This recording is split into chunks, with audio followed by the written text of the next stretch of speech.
welcome. In this lesson, we are going to be doing something crazy. We are diving into music theory. Now, I promise you, everything that you're about to learn is going to help you to be the absolute best piano player you can be. You're going to learn how to play any major scale, any minor scale, any major or minor chord, and then how to put all of that information together using rhythm to play songs that you love. So what more could you ask for? This is going to help you be the best you can be. Let's dive in. We're gonna begin by building our very first scale. And there is something called a scale formula, which is really simple to learn that will let you build a scale anywhere on the piano. So you learn this, you can play any scale ever. It's awesome. But before we do that, so it makes sense, we need to learn what is a whole step and what is a half step. So if I pick a note, any note, let's go with G. A half step is simply the step that is to the next possible note. So from G to this guy here, this black key, I went up a half step. From here to here, that's a half step. From here to here is a half step, even though there's no black key because it's the next possible note. A whole step is simply two halves together because two halves make a whole. So from here to here is a whole step because we've got half step and half step. From here to here is a whole step. From here to here is a whole step because we need that half step in between. So that's how those work. Now the formula for creating any major scale is whole step, half step, whole step, whole step, whole step, half step. So when we were playing a scale, let's begin on G, we can know exactly what ingredients we need to build this scale by using that formula. So from here to here is a whole step, and then we have our half step right there. And now we've got a bunch more whole steps, whole step, whole step. We need another whole step. That brings us to this guy right here. It's a black key, whole step, and it ends on a half step. You just played and built a G major scale, which is so exciting. We're gonna just say the note names: G, A, B, C, D, E. This is F. When you go to the black key above a note, it is called a sharp. So F sharp, G. That's how you build a G scale. Let's do the same thing, but this time, let's begin on F. So F, we're gonna go whole step, half step. So let's talk about that for just a quick second. F, G, A. This white key would be called B, but it's the black key just below it, so we call that B flat. So flats are the black keys that are referred to below the notes. Sharps are the black keys when you're going up. So F, G, that's our whole step. Here's our B flat, half step, and then here is another whole step, half step. F major scale. Ta-da! That's how you play a major scale. Now this is so exciting because scales are the ingredients for all things amazing at the piano. Once you learn scales, I'm just gonna give you a little preview of what's coming. You can play chords, and then chord progressions, and then songs. So that's where we're headed with all of this theory. So just bear with me. So now you have what you need to play a major scale on any note on this piano using that formula. And there are two different main scale types. Major scales, which we just built, they sound kind of happy. And then there are minor scales, which sound kind of sad. So let's talk about minor scales for a moment. Every major scale has a relative minor. They're related. And what that means is that they share the exact same notes. So this is what's exciting. You don't actually have to memorize the minor scale formula. We'll include it in the download below this lesson. But if you can just memorize that major scale formula, figure out the notes of the major scale, you can play the relative minor using the exact same notes. They just have different starting and ending points. So let's take a look at that. Let's go back to our G scale for a moment. We had G, A, B, C, D, E, F sharp, and G. That's the major, that's the happy one.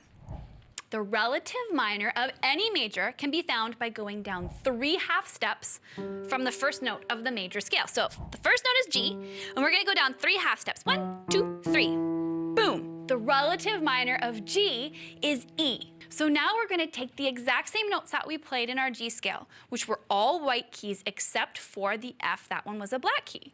And we're gonna play a scale using those ingredients. So E, we get right to F. So we're gonna go to F sharp, and the rest are going to be white keys. And now I'm playing an E minor scale. And it sounds so moody. So good. So now you can build any major scale and its relative minor. So whole step, half step, whole step, half step is the formula for the major.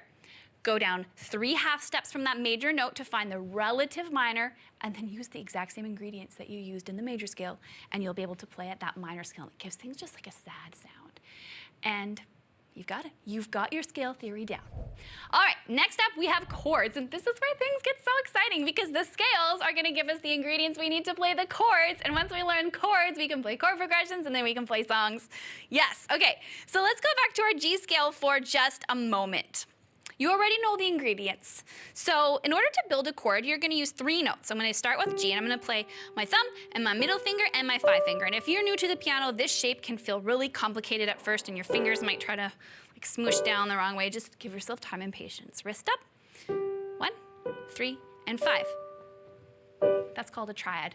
You just make this little claw shape and then play the chord like that. So if we take this shape and move it up the scale, just 1, 3, 5, then you move everybody, 1, 3, 5. Same thing, remember the ingredients though. F sharp is coming up, so don't play this F, play F sharp.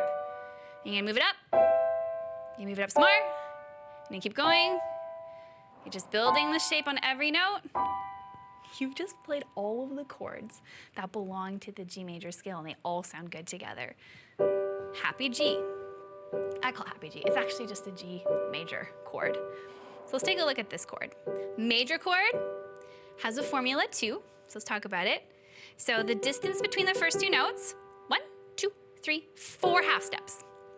The distance between the top 2 notes, 1, 2, 3 half steps. So the formula is 4 and 3, and you've got yourself a major chord, and you can take that formula and practice it on any note on this entire piano, and you'll be able to build a major chord. So if I wanted to just, for example, pick a black key, I would go 1, 2, 3, 4, and 1, 2, 3. Now I've got an F sharp major chord. It's so awesome. It's way easier than you think it is, or it would be, but it is. It's simple once you learn the formula. So let's get back on track, Lisa. So here's our G major chord. Now you know the major chord formula. I'm gonna move up and go arch. Here's the next chord that fits in my G major scale. You hear that? That's this chord, and they sound different. This one's kind of moody, and this one's kind of happy. So just like with scales, chords have majors and minors. It's a different energy, it's a different mood. So let's look at what a minor chord is built of. 1, 2, 3 half steps, followed by 1, 2, 3, 4 half steps. So this one's just flipped, 3 and 4. And now you can build a minor chord anywhere on the piano. So if you take your hand and go back to your G scale, we've got our G chord. It's named after the note on the bottom of this little claw shape here. We move it up, we've got our A minor chord, and I know that because it sounds sadder, and it has that slightly different formula of 3 to 4. Now we're gonna move it up again. Again, it sounds moody, and your ear will develop over time to recognize the difference. Use the formula if you're not sure. It's 3 and 4. Here, C major, happy. Moving up again, D major, also happy. We've got the 4 and the 3. We're back to minor town, which also happens to be 1, 2, 3, the relative minor of G scale. We've got this guy here. Don't worry about him for now. He kind of is like, he's the rebellious, distant cousin. He sounds kind of crunchy, but it always resolves back to here where we come to our major chord. Again, exactly where we started. So you know your major scale and you know your minor scale. And you also know how to build any major chord or minor chord using that formula, 4 and 3 or 3 and 4. And you've also just played all of the chords that belong to the key of G. Which brings me to my next very important theory piece for piano players, chord progressions. Most importantly, the 1, 5, 6, 4 progression, because almost all popular music uses this. So let's go back to our scale for a moment. We're gonna count, we're gonna give every note in our G scale a number. 1, 2, 3, 4, 5, 6, 7, and back to 1, because they're the same note. Let's build a chord on the first note of the G scale. This is called a 1 chord. Now let's build a note. Let's build a chord on the 5th note of the G scale. So we'll count up 1, 2, 3, 4, 5, Just remember the ingredients and make that little claw shape. 1, 3, because we have an F sharp, and 5. That's the 5 chord, also known as D major. So 1, 5. We're gonna go to 6 next. So we're already on 5. We're just gonna go 6, and then boom, 4, right? 1, 2, 3, 4. And I'm just kind of following with my left hand. I'm playing the bottom note of the chord. So 1, 5, 6, 4, and back to 1. And now basically you have the ingredients to play any pop song ever written. It's pretty exciting stuff. So let's play with that just a little bit. Let's think of a song. Okay, hold on. I'm going under, and this time I fear there's no one to save me. I just felt like singing some Louis Capaldi. We'll talk about the rhythm in a moment. It's nothing really got a way of driving me crazy. Did you just see how theory helped us to play a song, which is so exciting? So when you can find a scale, a major scale, and build it anywhere you like, and then you can figure out what chords fit into that major scale just using those scale ingredients. You can use your scale formula for help if you'd like.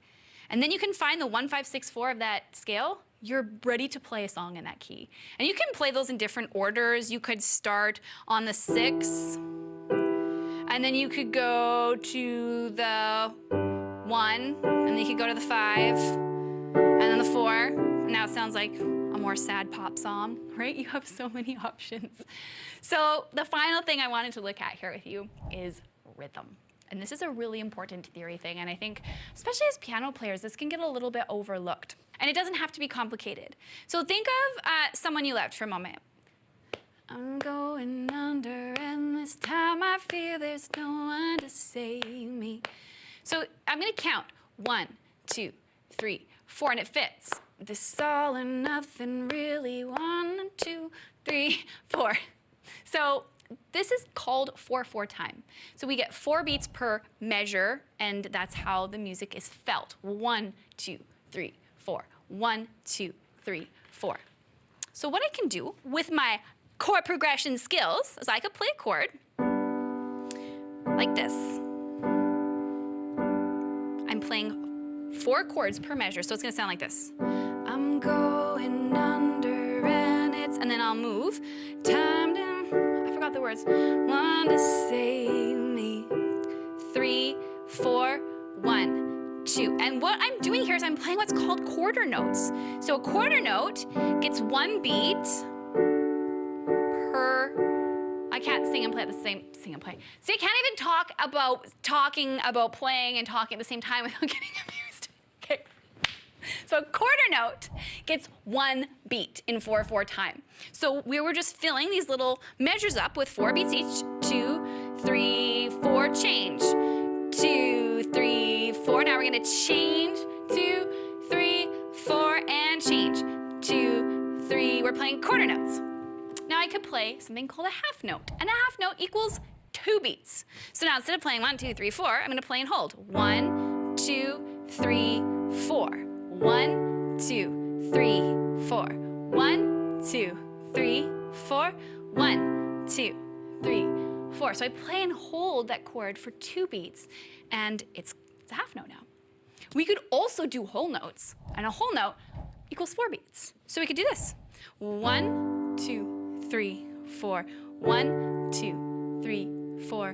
1, 2, 3, 4. 1, 2, 3, 4. And so we have all of these choices now when we're playing our song. I'm going under, and this time I fear there's no one to save me. 3, 4, 1, 2, 3, 4.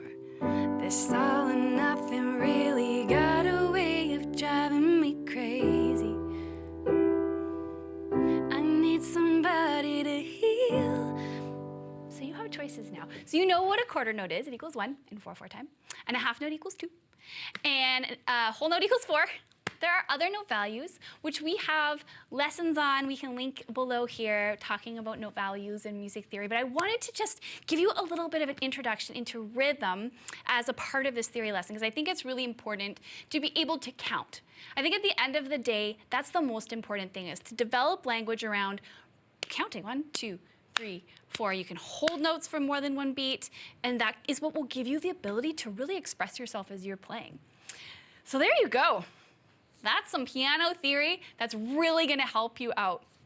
Everything we've done here in the key of G can be done in any key. So use your scale formula, pick a note, any note, D. Use your chord formula, use your scale formula. Whole step, half step, whole step, half step. Now you got your ingredients, white keys except for these two guys, F sharp and C sharp. Figure out your chords.